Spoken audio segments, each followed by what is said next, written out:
വായിക്കണം നമ്മൾ വായിക്കണം, വായിച്ചു നമ്മൾ വളർന്നിടേണം.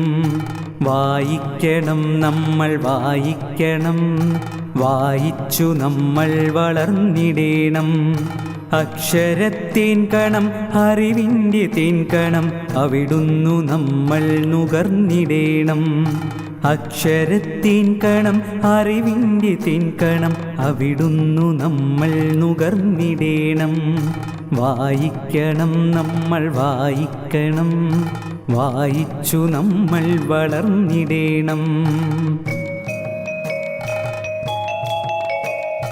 പുസ്തകച്ചങ്ങാതി കൂടെയുണ്ടാവണം, പുലരും മുതൽ നിദ്ര തഴുകും വരെ. പുസ്തകച്ചങ്ങാതി